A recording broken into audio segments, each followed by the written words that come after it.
Barbara. Okay, Hi. on. Welcome, welcome. Thank you for being with us. And we are live. Barbara, you've got to unmute yourself. Bottom left corner. There you go. Okay. Yeah, we hear you. Barbara Tucker, say hello to the people. You've arrived to the party just in time. Okay. I'm saying bye to my guests. Bye, little David. You're gonna come back and visit? Thank you. Bye. Thank you for your assistance. Bye, little David. Get home safe. Yeah, Ladies and gentlemen, welcome. Welcome to Bedtime Stories. I am Red. That is Cynthia. Hi. That's Cynthia. Oh, that's me? We're very excited this evening to have the world-renowned performer Barbara Tucker with us, and to have the fancy, wonderful Carrie Nation DJ Nita with us. And you know, we are here, so we can you know, we're gonna wait for a few people to join us, but in the meantime, you know, how's everybody doing? I'm well. It's been a long day. I'm here. I went to vote. Very interesting, but you know, you do what you gotta do. Do what you gotta do. Thank you. Wonderful. So if you have any questions also for these two wonderful guests that have graced us with their presence tonight, please make sure to add them into the chat. So while we're going on, we can just give them a little bit of what you want to know. Yes, just post your questions in our IGs and we will, as long as they're appropriate, we will ask your questions. And maybe if they're not appropriate. And this is not necessarily G-rated. We had someone ask this last week. I'm going to repeat it. If your children are up right now, that's on you because it's bedtime. So, get started. Let's get started. Okay, so who are we starting with? We will start with. You know, I mean, let's start with Barbara. Ladies first. I like it. Okay. I like it. Ladies first. So, Barbara Tucker, the first thing for you is, could you just tell us who you are, and you know, why would we even ask you to be here? Who are you in our community? I don't know why you would ask me to be here, but because you did, and I'm like, hey, I'm in town. Why not? Let's have a conversation. Well, who are you? Who are you in house music? How about that? Well, I'm saying I'm somewhat in the beginning of house, for at least New York. I say that because a lot of people don't know me. I came out of musical theater, so I was singing, dancing, and acting. I was choreographing. I was all over the place. And when I came into the club scene, or really vibrantly club, I used to support David Morales. Let me think. This got to be like 83, somewhere in 83, around that time.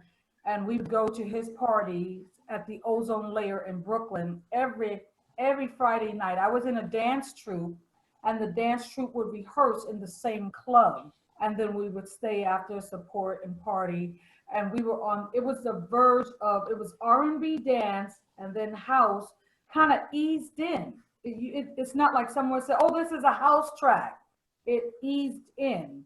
And next thing, we were moving to a different type of beat and rhythm. I really respected Jersey a lot, because Jersey was the forefront to me back there with house music. Jersey had all the gospel type vocalists like Faze, To a Diva, On Top, Jomanda, like all those artists were coming out. Here you would have like Anthony in the Cab, You Don't Know, all of that stuff, which he is still doing his thing. You would have Hanson and Davis. So the Jersey and New York for me were very strong. But I found out in Chicago that they were saying house music started in the late 70s, because that's what female DJ D she was saying that that Four to the Floor was happening in the late 70s. She said, I don't know what y'all were doing, but we were doing this. I'm like, oh, okay, I got you. You know. So I was choreographing and working with artists back then. I choreographed for Jovan, for Michael Watford. I choreographed. I was when Sweet Sable came out, and I was around in her life. I styled her in the first show we did Zanzibar, and I choreographed and danced for her. I worked with even freestyle artist Johnny O. So I was doing a lot of choreographing back then and dancing with some artists and still doing musical theater and throwing parties. I would like to say that I was the one who brought artists or non-recording artists to parties to perform. And I did a party with we used to call him Ronnie G, DJ Romaine, you know, his aliases and stuff. And he was the DJ. And I'm looking at Behind the Groove. What's the other guy's name? I forgot, with the glasses, but it was in the 80s. And we would do these parties that they would play house music and classics, and artists would come up and just sing. That's what we would do, because that was my equation of bringing that together. Back then, when I was partying a lot, people would always call me, and I wasn't a promoter really then, and they would say, where's the party, what's happening, because I was usually all over partying. And that's how I met Don Welch. I skipped over some things. Willie Wall referred me to Don Welch, saying she knows a lot of people, and that's how we got connected, even though I had gone to Club Savage, which then transferred to Club Elite. So just doing really some promoting with that. I wasn't doing a lot of parties, but I was doing things here and there as a entertainer. Just because I'm theater, I was just all over, and I think that's why people started associating me with this one who can do this, because I was promoting the party, staging parties. I choreographed the first and only House Music Awards show in 92 with Tony Toon, and I had all the dancers that I had incorporated, like Chris Sawyer, Brian Green, Voodoo Ray back then, just so many dancers. I brought forth these technical dancer with the house dancer, and I would mix them up, because I was also doing video work back then as well. So it was a good time of a lot of movement. Went on tour with Delight, the European Japan tour, was working with Bootsy Collins and who's that? George Clinton, doing recordings. Sometimes, like, I didn't know who I really was. I was just doing things, because that's just, oh, Little Rascals, let's put on a show. I came out of that era with my friends, Sabrina Armstrong and what's her name, Althea McQueen, and we're just always, let's sing, let's put on a show, let's do, you know, we didn't think we're gonna take over. We just were a part of the scene. We would show up to parties in a station wagon, and it was the Soul Sisters showed up in a station. Oh, we used to have a ball back then. But even prior to that when going to the parties with David Morales, the network of people were like this. Like, we would party together, and it was groups of us, and didn't want to leave each other. So what we would do is get food and let's meet at the beach, Jones Beach. Everybody would do that. Oh, let's go to Washington Square Park. Oh, Diana Ross is performing. Let's go straight from the club, and next thing is 6 in the morning, we're at the Central Park, waiting, trying to be first with no food or anything. Okay, let's have of us go and get food, and time we get back, we couldn't find our people because there was thousands of people out there.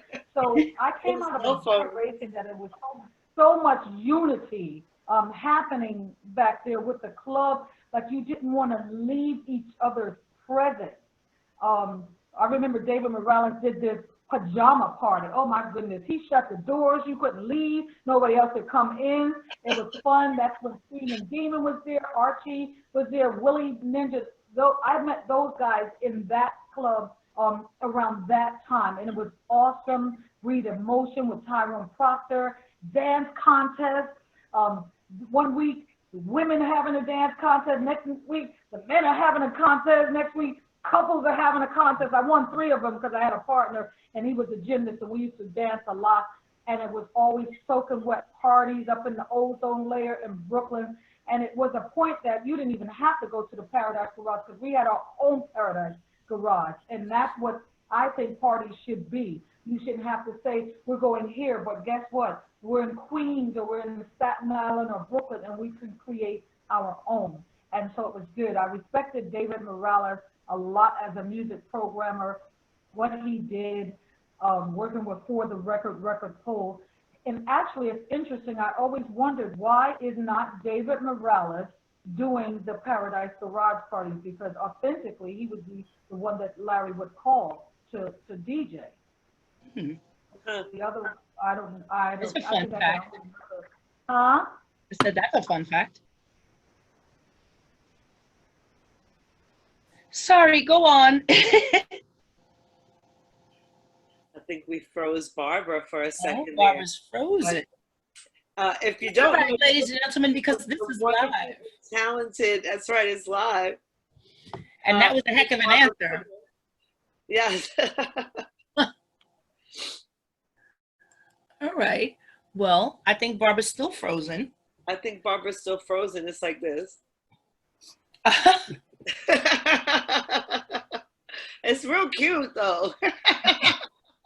Well, that's all right. We will wait for Barbara to unfreeze because in the meantime, we've got Nita here with us. Hey, everybody. There's nothing that says we can't flip-flop and go back and forth. All right.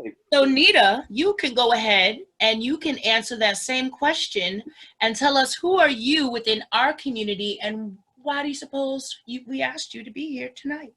Oh, hi, everybody. I have been in New York working in nightclubs as a performer and as a DJ for the better part of the past 20 years. And we've all gotten to know each other through parties, and Red and I share a birthday, and we have enjoyed each other on many dance floors.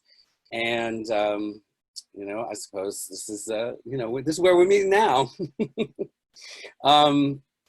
Let's see, I don't know. It's funny that Barbara also came from musical theater. I moved to New York to study musical theater as well.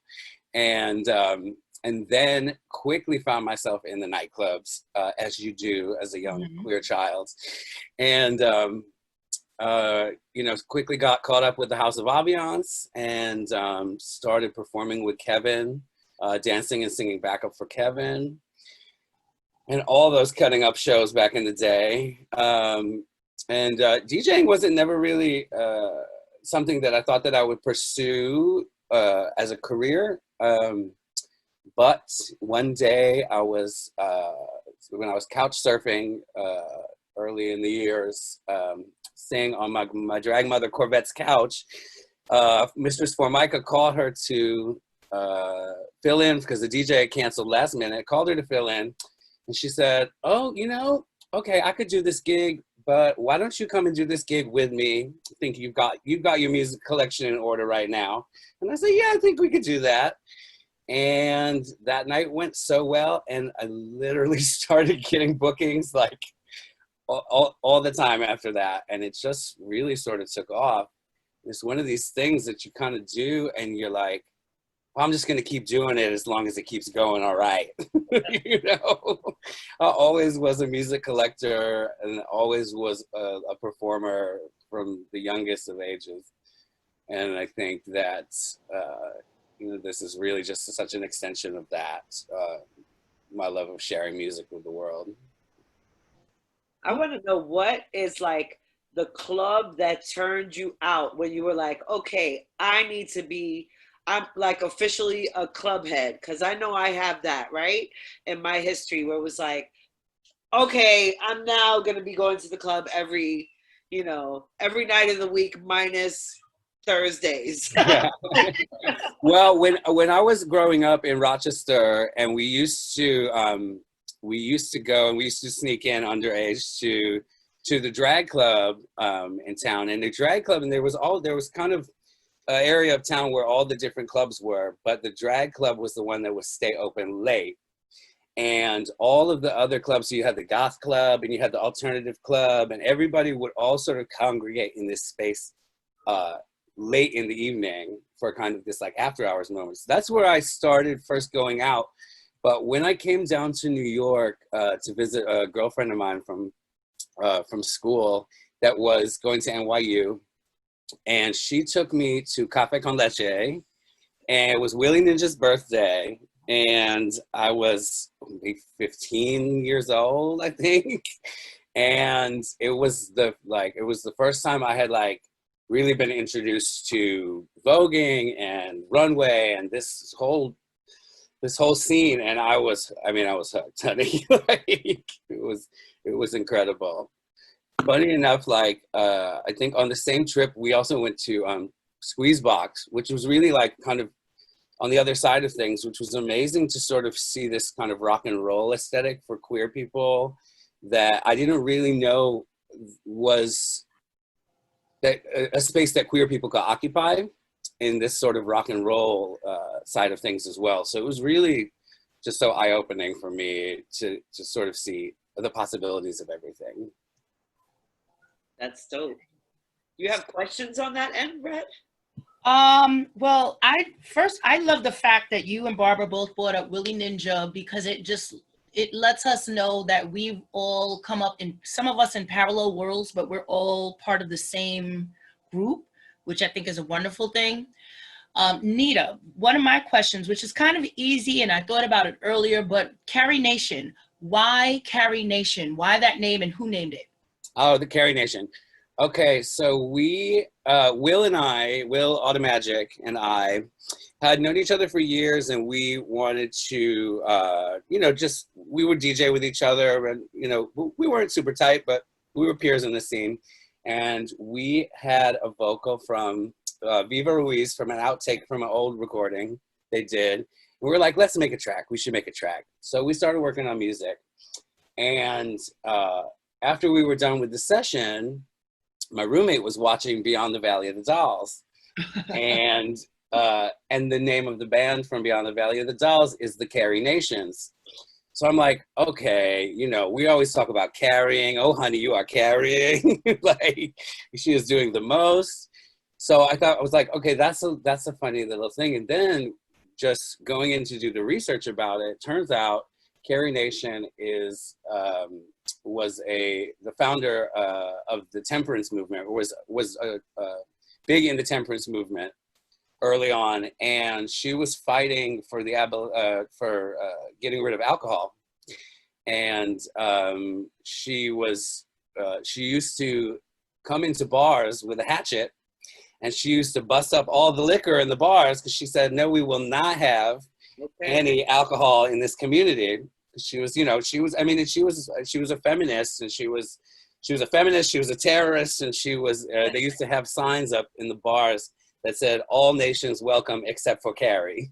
So we kind of flipped it a little bit, and it's really just sort of, because we are some party children. That is so not what I expected to hear. That is a wonderful, wonderful story, and I'm so glad to hear that now. She's got levels. For sure. Oh, that's great. Cynthia, what you got?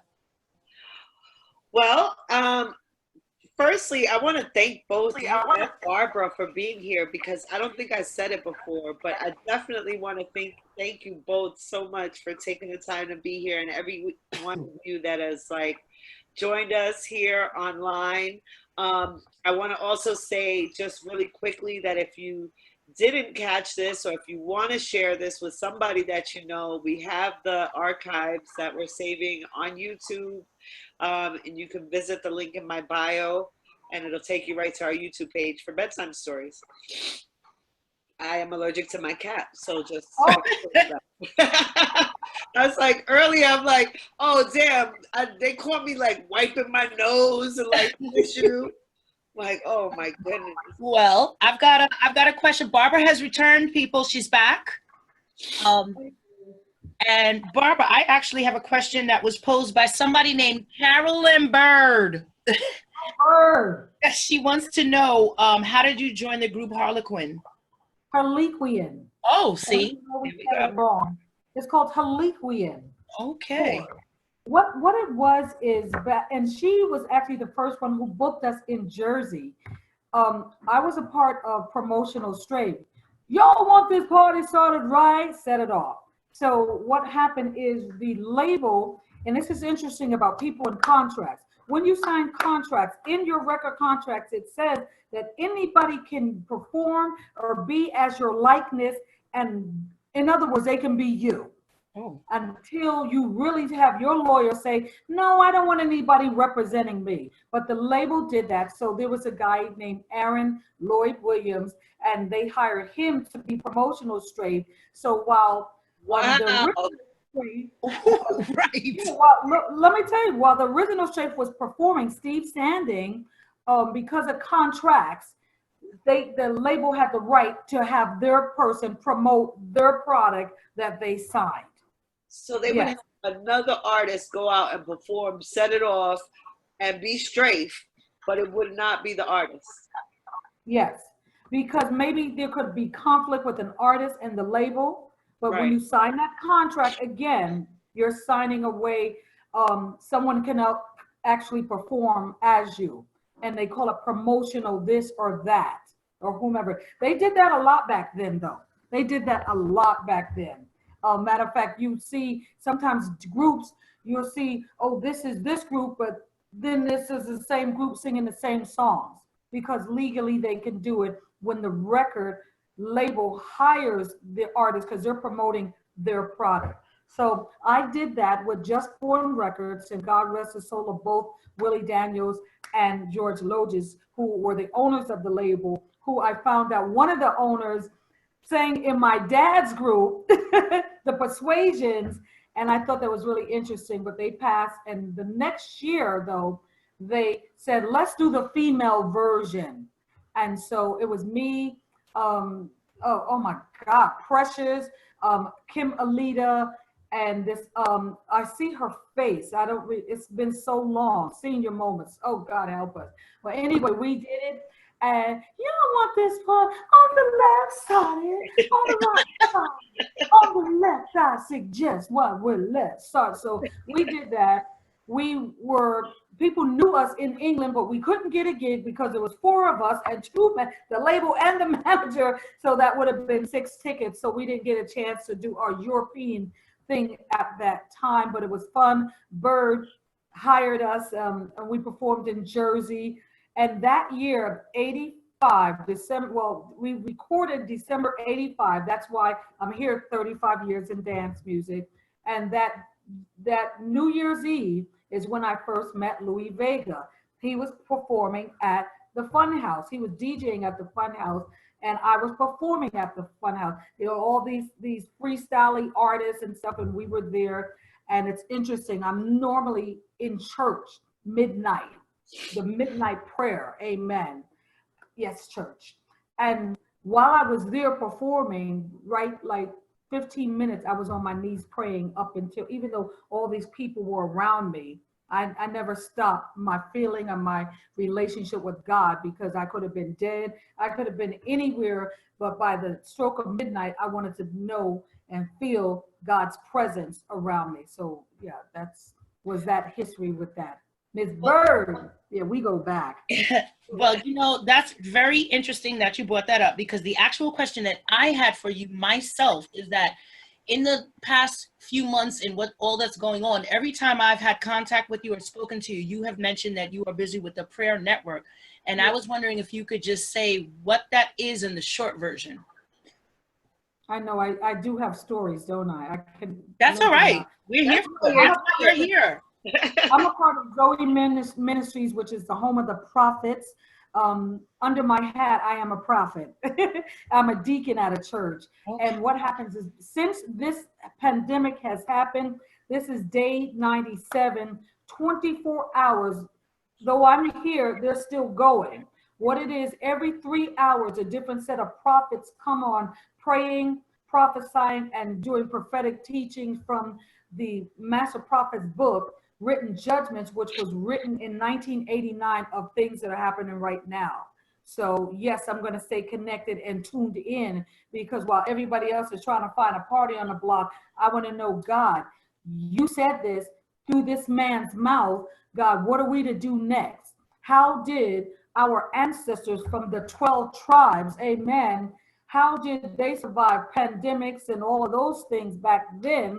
And we find that while God was having his way, because God is the one who brings all of this, but he brings it through men, be it good, bad, or indifferent, because it has to be an upset, because there's too much molestation, pedophile, evilness, racist, too much crap going on, abusing of black people, abusing of senior citizens, there's too much crap going on. It's almost like he has to turn it upside down. We need a restart. And when people say a restart, they think, oh, we're just gonna get a new job and the system. No, you have to restart with God first. And that's what's happened because of our ancestors and all the tribe stuff, and we're so far away. We got to come back to God so that we put him, and then everything falls accordingly. But this is just the first of many that are getting ready to hit. So I needed to know for myself, what did they do? And as we find out, go in the house, pray, get your family, unite, pray, commune together, and let God have his way outside.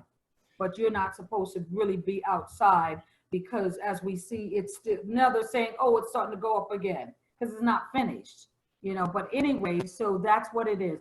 24/7, it's day 97, and every 3 hours there's a different set on, just keeping it going. A lot of people are calling from all over the world who want prayer, who want prophecy. And even after this, I'll sleep for about an hour. Then from 12 to 3 a.m., I get back on just praying. We're speaking in our heavenly language, just praying for people. They're calling in, they're sowing seeds, they're building altars. And it's interesting because while idols are coming down, God's people's altars are going up. And all that is basically a place that you go to meet God, you find peace in God, you go to be in his presence, calling forth. Uh-oh, what's that? This is in effect meeting quality only. You're okay. But anyway, okay, good. Fine. They're praying for their family. They're putting their friends on the altar. They're, just repenting and being before God. So we're there. It's like an emergency hotline. Wow. But it's ending. It doesn't stop. That's amazing. Thank you for sharing that. That's amazing. Someone on the Instagram chat, a user Eric MC88 asked, how has your experience in the nightlife community influenced what you wanted or didn't want from other communities that you're a part of? So how did nightlife influence what you were willing to take or give to other communities that you're a part of? It's interesting. I just am myself. I not necessarily take anything. I show up as me, spirit and truth. I love to dance. God knows I love music. My bishop and my church, they're good with me. And they say, express. It's good as long as I take God with me everywhere I go. So I can't say I took anything with me. I think a lot of times there was a lot of excessive drugs in the nightlife. Because maybe I was a dancer, and I'm not saying no dancer does drugs, but if you notice a lot of dancers, especially technical dancers, they don't drink a lot because you have no equilibrium, you have no balance. So they're really dancing and expressing themselves. I like to be in tune with the music. I like to be aware and in control of myself. I'm not judging anyone, but I just show up as me, and I've been really good with the music and what I'm feeling, who's around me. I'm not drawn, as a Pisces, I don't know, I'm not drawn to those things because God is my ultimate high. I'm serious. I've left out of church, anointed churches, and drunk in the spirit that I have to sit down and I feel like I'm floating on a cloud because I went in the spirit, but I didn't have anything to help me get there. But it's all good. What is that? A hand? Oh, that was an arm. My arm, because I have a little thing that protects my camera, and it was sliding down, covering Red's face, and it was getting on the nerve. I have had people who have come to me in clubs and talked about God, and I find myself witnessing to people, not because I'm telling them, you must be born again and you're going to hell, I don't do that. I don't throw no judgments at. I just live and let everybody experience what they need to or feel to in this realm. But I have been in church witnessing and as people recognize, I guess, God in me, and and being a deacon and being someone who's also a prophet in the ministry, so I can help and inspire. I feel like this, Yeshua, which is the Christ, he hung out, with the ladies of the night, according to scripture, and he wasn't hiding in the church, he turned the church over, the building that is, because of what the Pharisees were doing. So I like to make myself available to talk to people, to inspire, to encourage them. But I can't say it's anything per se that I've taken out of the club nightlife and taken into other communities. But I have taken the spirit of love and God, agape love, into wherever I am, be it in the nightlife, be it festivals, be it in Ibiza, be it in Germany, because I believe you should be the same. You should just be whoever you are. Don't because you're here, you're going to act this way. But if I was in church, I wouldn't do whatever I do in the club, I'm doing in the church. And whatever I do in the church, I'm actually doing in the night scene or the music scene. That we find when you're like that, that's your assignment. Everybody here has an assignment in this realm. And some people don't know who they are called to touch, move, and inspire, to uplift. How do we join hands and move together? But we are all linked by house music and what is behind house music. For those who don't know, like Kevin had said, it's a spiritual thing because 99% of house artists come out to church or are in church. So you're hearing music, but you're hearing those vocalists from the 80s or the late 90s to the 80s and everything. 99% of the songs were always, you could feel God's presence on them, touching, reaching, hoping, beautiful people, I get lifted, brighter days. Listen to all those lyrics. So I would like to say that the church community, which is within a person, because the church is actually not the building, but the body. The body of Yeshua is the church. And we are infiltrated in the clubs. We are out there in the clubs and singing our songs and creating the atmosphere. Because when you hear these songs, unlike rap music or older rap music that was like, kill the police or do this and this hole and this D and this, we're not doing all that. So the people don't get full with that consciousness, but we give the consciousness of togetherness, love, we can do it, and we put you on another plane because we're responsible as people who follow the Most High. We are responsible in the message that we give. Thank you. Okay. I know I could go on. I know you could. We are going to flip back over to you for a minute, Nita, and I have a question for you because, well, we're changing it up just a little bit because we've just gone from church and now we're back at the disco. Hey! My question is, I've known you for a very long time, and I've known you before you were, I don't know when you started, well, you explained to us when you started, but I know you before all of this.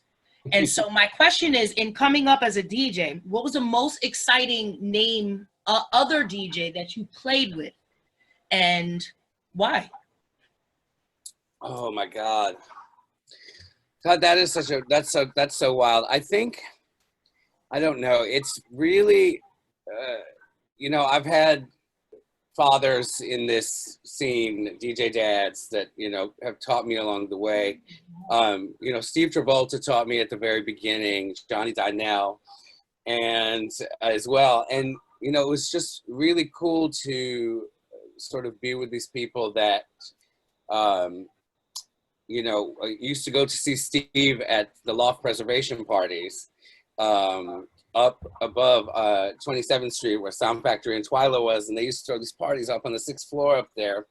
And I was a baby going up into these places, but we used to have such a time cutting up in there. And I really sort of learned all this, the joyousness of the carrying on in these spaces. But I think over the years, recently what's been really cool is we've been doing this party battle hymn on Sundays with Lady Fag, the Lady Fag throws. And, you know, we've had Todd Terry in there and David Morales and Kenny Dope and Terrence Parker. And it's just such, it's so amazing to see these masters doing their thing. You know, they have such control and knowledge of this music. You know, I was telling you guys earlier that we play at Glastonbury every summer. And a couple of years ago, they had Masters at Work. They had them come in and they had them do 2 sets, one in the outside field, and they had them do a New Eurekan Soul set, and for 3 hours, and then they went inside into the inside tent and did a Masters at Work set, 3 hours immediately after. And I swear I learned so much that night, just about the scope and the breadth of dance music and all of the different sources that it draws from, and just the complete ease and control with which they handled their craft. You know, it was very cool and very impressive to watch these masters, really. Sweet. That's awesome. All right, Cynthia, go. So what would you say would be like the so the way so Barbara earlier mentioned about how she only allows certain things to come into her spirit and into her circle because she's driven by certain things. I think that for me, one of the things that has brought me to house music and being in the clubs has to do with the freedom that everyone is able to embrace in themselves. You can be who you are, I can be who I am, we can all be here in this space and the music brings us together, right? Do you think that there is something that causes you to feel like you are very connected to this, or what do you think makes you feel connected? I think the thing for me as a queer person and being able to find a community of acceptance with all kinds of people, really the thing for me with house music is that it's for everybody, and that I was always, you come to the dance floor and you would see every kind of person, but you don't know their life, and there together, you're coming for this catharsis and you're sharing this space and you're coming for the same kind of healing. And you sort of, it doesn't matter what was going on outside of the door, you come in as an individual and you go through this experience over the course of the night, and you leave having taken a journey together, and you become stronger together with that. And I think, for us queer people, we seek out this community so much. And for me, it's been such a source of strength to find chosen family through nightlife, and, to also then be able to make space for younger kids to come in and do the same thing, and find happiness and find joy in a place with like-minded individuals. That's a wonderful thing. Yes. And I think that goes for all of us, queer or not. We found our place. I always talk about it like I found my place. I kept trying to put my puzzle piece into a puzzle it didn't fit in. And suddenly I found this and I fit right in, and I was like, oh, this is where I was supposed to be. So that's a beautiful thing. And we get that. Let me see, what else? I've written some things down here. I also want to know, so if a dream artist that you could work with and share a stage with, who would that be? Dead or alive? Oh, I mean, well, Barbara Tucker and I haven't done a show together yet, so we could get that on. I don't know, dead or alive. I've been listening to so much Sylvester lately that they're so present in my mind. You know, I mean, always to go back to Sylvester inside times of joy and in times of sadness too. And there's and also this month, you know, with Pride coming up, I really, you know, I'm so drawn to such a powerful, out, proud figure. And you know, the disco queen. Like, Yeah, that was a time when there really weren't that many proud out figures that were like in the mainstream. So it was definitely like a groundbreaking time for that. So that's dope. I would like to know that for Barbara too, but it looks like she's like this. I'm frozen. Everybody's frozen. she's still there though. She's still there. Yeah. There she is. There she is. Okay. I'm here, but everybody's frozen on my side. Okay. Well, we can see you again, Barbara. And Okay. I actually had a question for you, which was, well, wait a minute, Cynthia, did you have a question? Oh no, go ahead. Okay. Barbara, what's your favorite place in the world to perform? Because you've been all over. That's a very, very hard question. It really is. Oh my goodness, even Poland, when I think of Poland, the receptiveness of the soul, you know what it's like to be the only Black person in the club, and everyone that's dancing to this soulful house music is rocking it, and you feel their soul, and it's just so many places. I think nobody would think I would have said Poland, but we would every other New Year's Eve, because they didn't want to say every year, but okay, it's time, we're calling you again. Every other New Year's Eve I would be in Poland. I love it there, the people there. I'm drawn a lot of times by the spirit of people, not necessarily a place or a club. Some people say, this club is, you don't like, I'm not moved by a building, I'm moved by the spirit of people. But there's, oh boy, but then there's Glitterbox and Ibiza. There's just so many. I really can't say. There's so many great places. Okay. I wanted to know the same question that Nita answered. If there was like a dream person, because you also have worked over the years with like so many people. If there was a dream person that you could work with that's either dead or alive, who would that be? I like Will I Am. I always say this about him. He's very creative to me. He's out of the box, and you can and everything tends to sound different with him. Like you have some artists who everything kind of the music all sounds the same because they keep using the same bass player or whatever, and so you're liking the music, but it's still the same kind. I've always wanted to do something with Will I Am. Not expect that. Girl. I'm like, wow, that's That's great. and that's exactly why we're here, guys, getting to know you. Wow. Yeah, I've worked with some good people out there, really good people. Okay.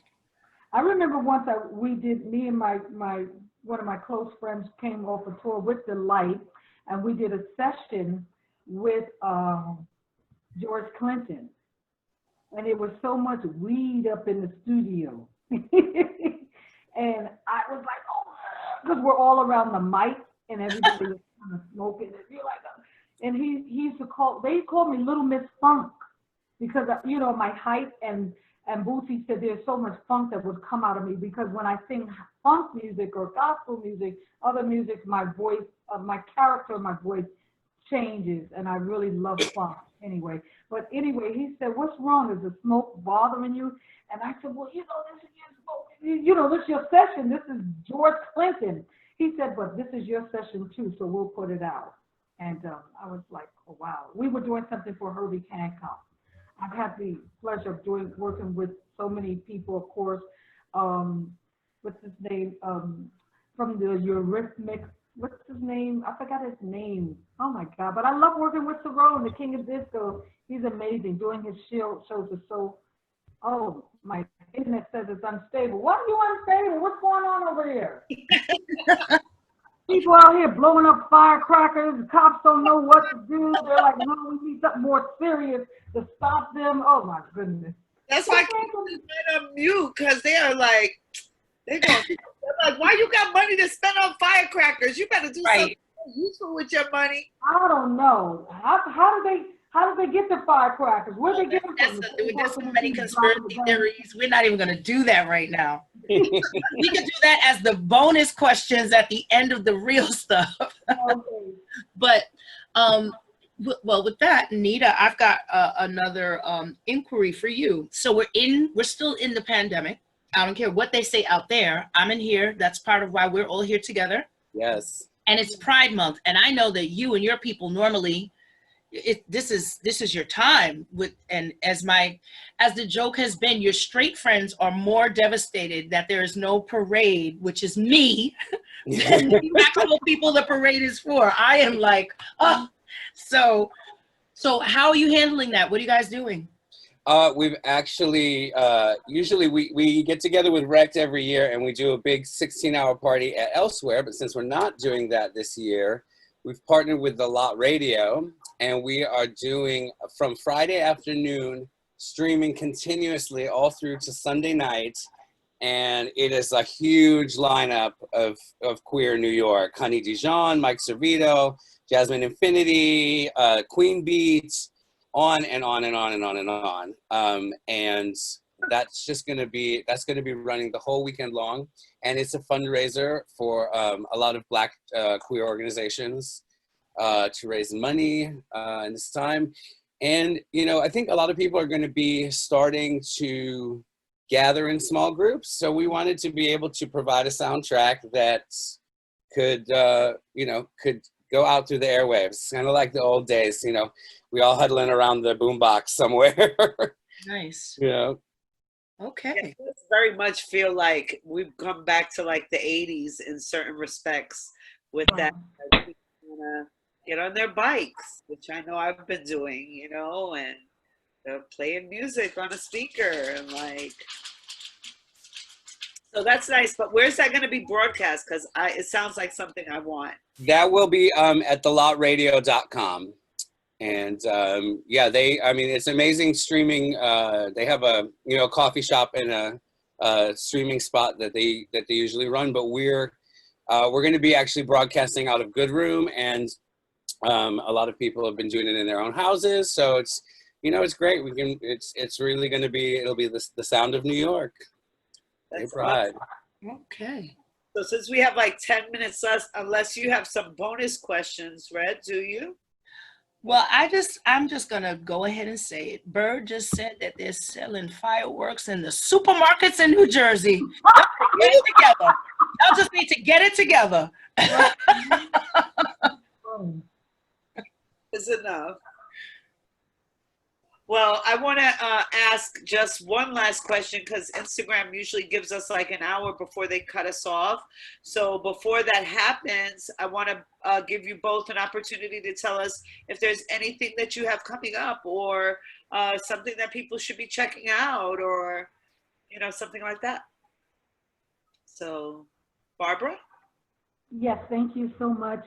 Well, I'm getting ready to do my next Function House live with questions answered and some information, that prepares people for the podcast that I'll be doing about artists, the prophetic artists, which I'm excited about that. So people can just stay tuned through my Facebook page. I'm one who's not just an artist wearing that hat, but I like to empower artists and get them into more of the business, so that they no longer get raped in the business. Okay. She said, okay. No, I think that's awesome, because I'm excited to hear that you're going to do a podcast. Yeah. So I'm looking forward to that. That's great. Yeah. And very quickly, Barbara, we have 8 minutes. And some of those minutes need to go to Nita, but someone is asking if you could just say something very quickly about the work you do in the community for women that are in need. Women that are in need, I point them to God. Okay. Women are no different than men. We all are in need of some higher being that helps us direct and guide our life. Well, this question was specifically about fundraisers that you do. I work with the Book Bank Foundation where, especially around, how do you say, Christmas, I bring together 25 house artists. We record a song. We push this to various foundations or wherever an orphan or orphanage or someone they need attention drawn to them to build up people. So we raise money. 2 years ago, I raised over a little over $25,000. And I bring artists together. I love to do that, bringing artists together. People can find what I do through Facebook because I like to promote these things. Awesome. Thank you. Thank you. Nita, what do you want us to know? I mean, right now, basically, we are just preparing for Pride, and that is going to be, and that's the stream that I just told you about on the Lot Radio.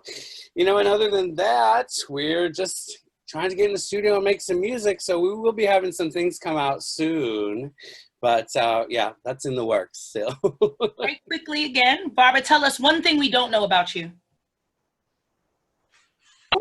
I almost said it, but this is not a confession. Oh my God! One thing that that I recorded with Junior Vasquez. Okay. All right. Nita, one thing we don't know about you. My God. Girl, I don't know where to go on that one. Pick a place. Oh, I don't know, easily. I used to be a jazz singer when I was in high school, and I also trained to be an opera singer. So that was going to be my other career. So there's a voice that sometimes pops out every once in a while on a Carrie Nation remix somewhere in the background. These are fun facts not to be taken lightly. Awesome. I mean, now I can't wait to get you on the side and be like, so give it. I need you to sing me happy birthday now. Oh, you know, I'm always here to sing you happy birthday, Red, because we're going to do it together. We're going to do it together. You know what? We surely can sing together. Let's make that happen. Well, ladies and gentlemen, we've got 5 minutes before they cut us off, and this has been absolutely wonderful. Cynthia, what do you want to say to the people? Oh man, I just want to send love and thanks to everyone that's joined us. And like, you know, I know that everything's real confusing. You don't know if you need to stay inside, if you need to go outside, if you need to wear a mask, if you need to take it off, if you want to sanitize or like work out nice. Whatever it is, just make sure that you are like staying in line with your spirit. Whatever your intuition, your spirit is telling you to do that. Give some love to people that you know. You know, reach out to somebody that you haven't spoken to in a while, you know, and be thankful for what you have, which is right now. That's it. I like that. And on that note, I want to say happy Pride because the month is almost over. And I was going to say our month is almost over. And I am going to say our month is almost over because it's not them and us, it's us. Yes. Happy Pride to my people. And, you know, looking forward to the parade next year. And, you know, those people that you see at the club that you're like, I don't really care for that one or that one or that one. Send them some good energy because at the end of the day, we're all worried about each other, even them, even that. And so we all just got to look out for each other as we always have. And, you know, send good energy to everybody because this is trying times and crazy times. And that is what it is. And thank you so much to Barbara and Nita. This has been wonderful. And we've learned some things about you guys and you've learned some things about each other. And, you know, I think that's it for tonight. Thank you so much. And that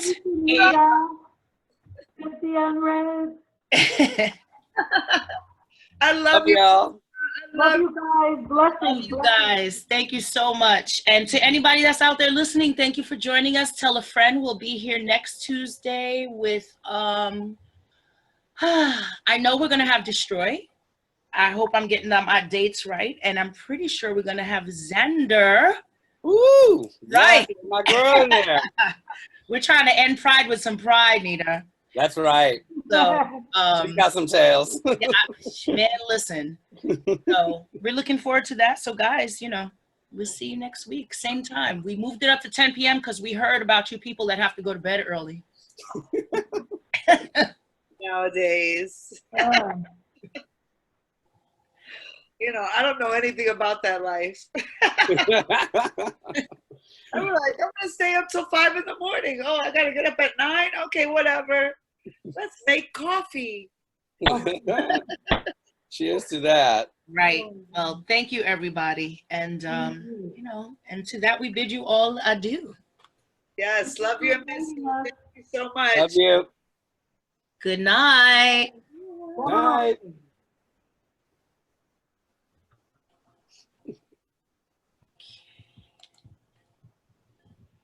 It was someplace on the west side. I was like 23 years old. I'm 58 now. I was 23 then, and I was just so in awe of the costumes and the attitude. So I was always influenced by that, and people get shocked because they're saying, "Well, who is your?" I know anybody, but I am influenced by. And when Girlina used to walk, oh my God! Oh, honey, girl, it's nothing like it.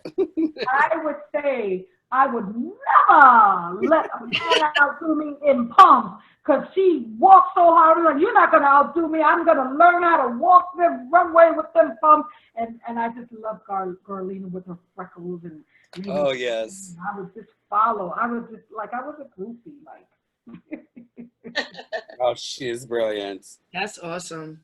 I haven't seen Garlina in years, though. You know, I haven't even heard her name, and I know her, but she has been doing nightly, like she does she DJs for an hour every night. She was doing it in partnership with Logo for a minute, and she's like, yeah, she's still doing shows like every night now that we're in quarantine. It's amazing. She's turning it. Let me just add her name to this list. Yeah, girl, check. We actually have Lady Bunny. This is.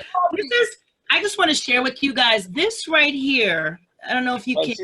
She got the list. I got the list. So this is when me and Cynthia were sitting up late one night on the Zoom, keeping each other company, having a couple cocktails, and this is how this idea came up. And so I immediately made we ended up with 3 pages of a list of people, and you guys are on this list of people that we would want to hear stories from. And it went from like Jazzy Jeff to Barbara Tucker to Nita to Ultra Nate to Lady Bunny, and it just went from there. And we developed it and we made it happen. And so, yeah, that's good stuff. Hours just not enough.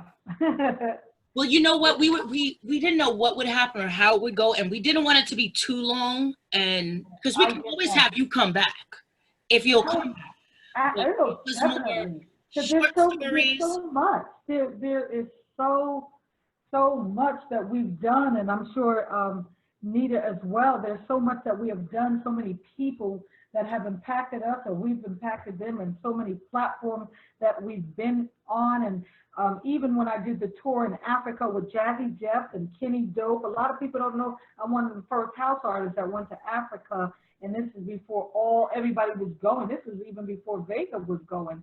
It was me, Kenny Dope, Jazzy Jeff.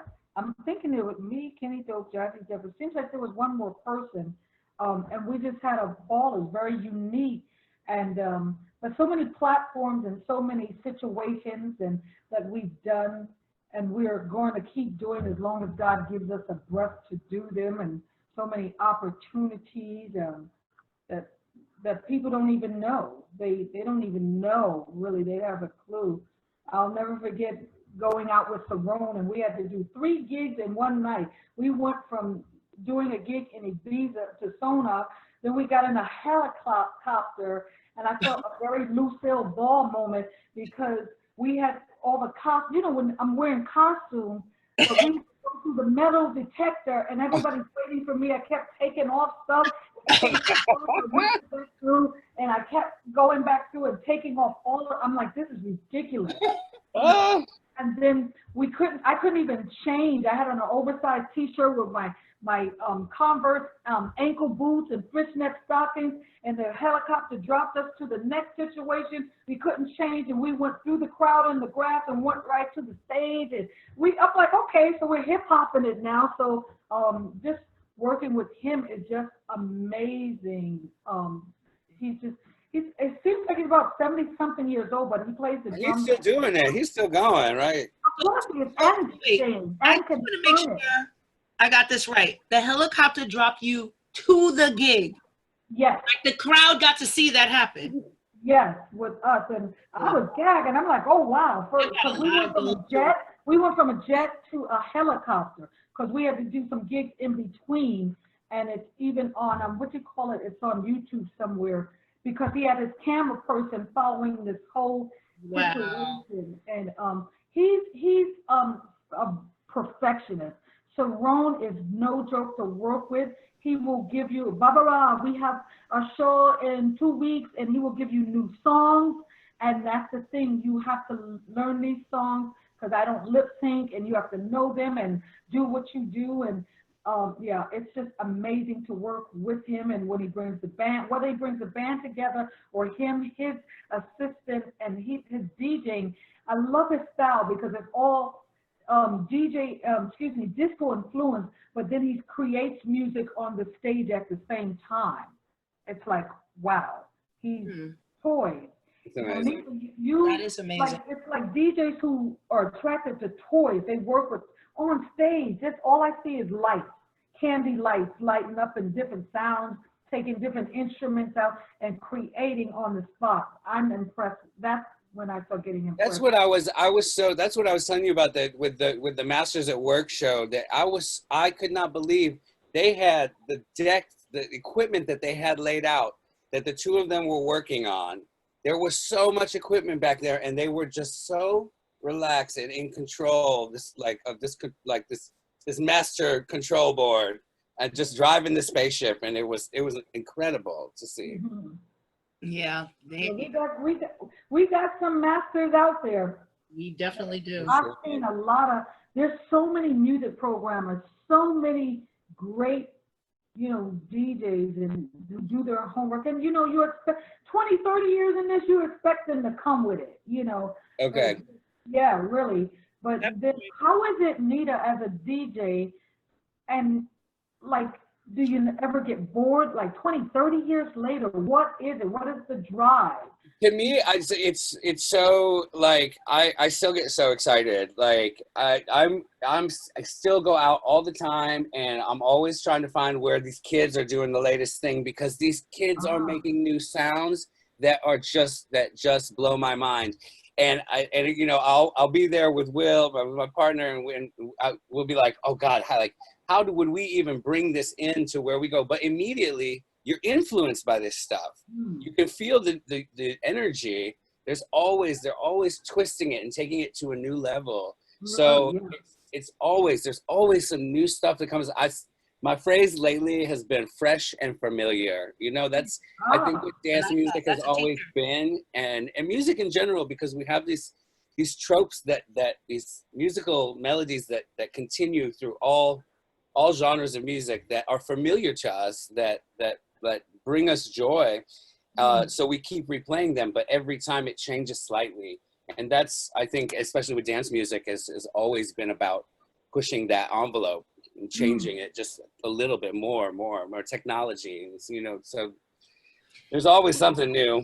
That's great, Nita. I mean, you do have some of the younger people at your parties, Nita. That's been an ongoing puzzle of the house music scene for many years after we were not the young people anymore. Okay. How do we keep the young people coming and get them interested? And yeah, I had a guy say to me, I guess about 5 years ago, which I never thought of.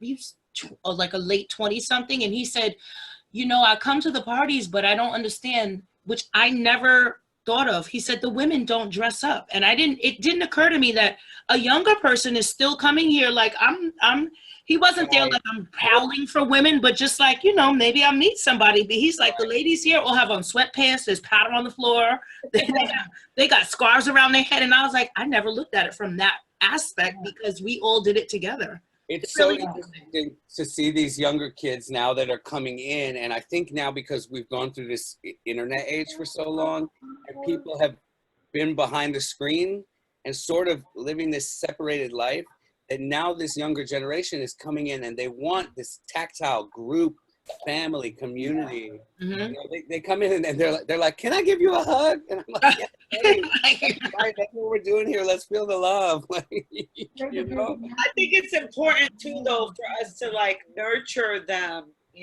because like I was having this conversation yesterday with someone where they were like, there's no clubs that like there used to be. The people don't know how to act the way they used to be. I said, well, the main thing that you have to focus on is creating that energy that Bread.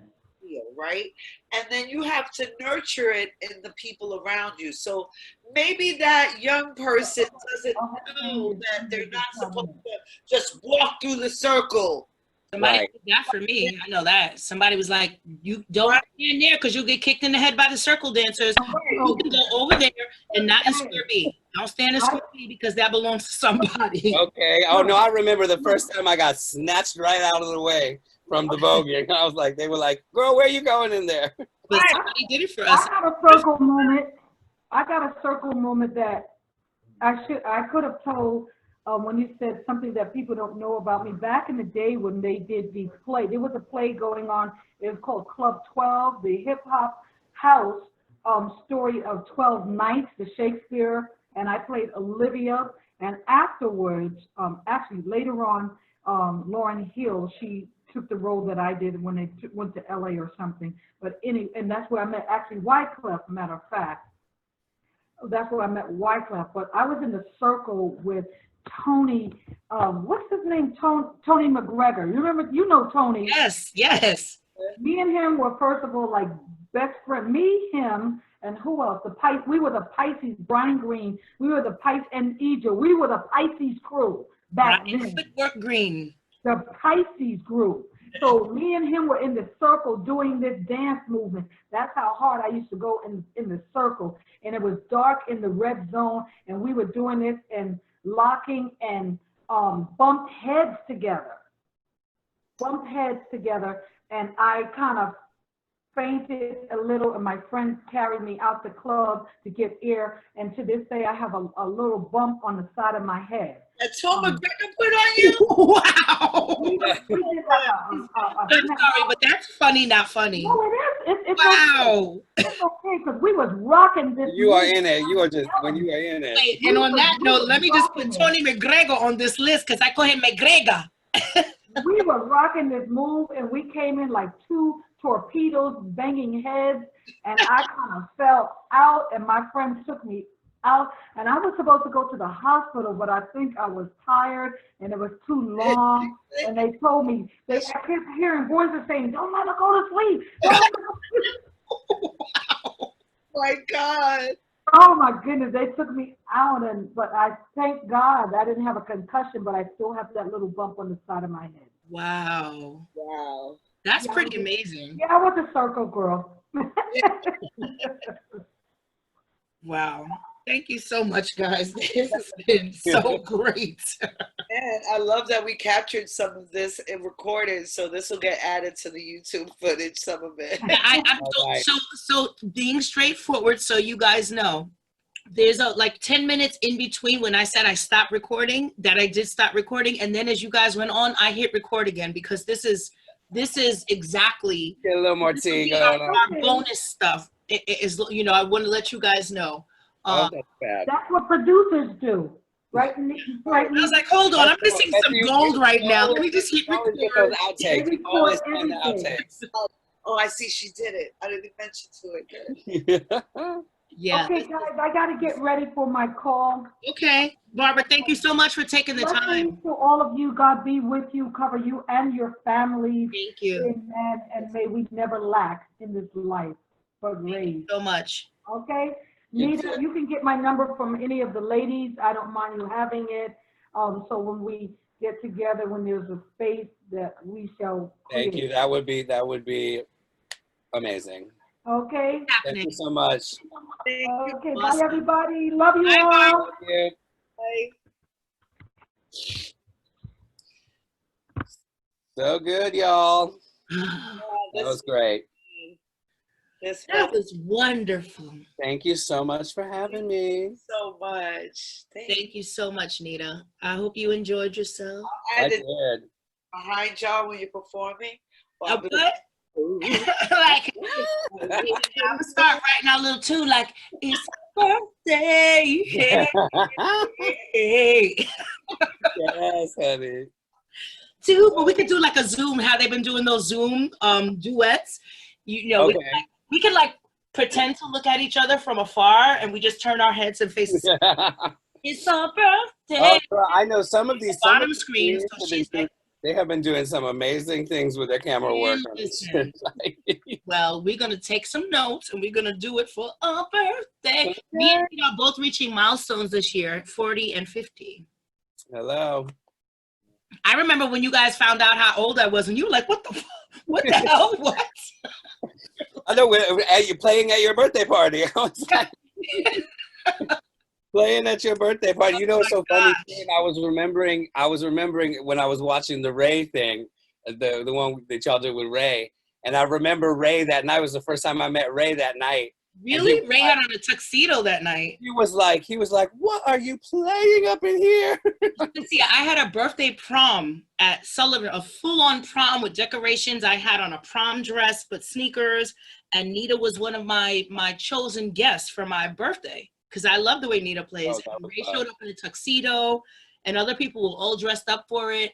And I also remember, Nita, some of my regular people were like, "Oh, we don't know about whatever this DJ," and I was like, I don't know what you know or if you get it or not. Yeah. I'm here for all of this. No, like, that's amazing. Oh, you always give me so much amazing platform. I appreciate it so much. Somewhere over the rainbow or something, and it was just all so amazing. It was great for me. We had a ball. That was fun. That was fun. We freaking half Nelson. Okay. Yeah. I know. I can't wait till we twirling again, honey. Yes, we will be. Sooner rather than later. So. A dark corner and some baby powder. That's right. So now I'm really stopping the recording because now I have a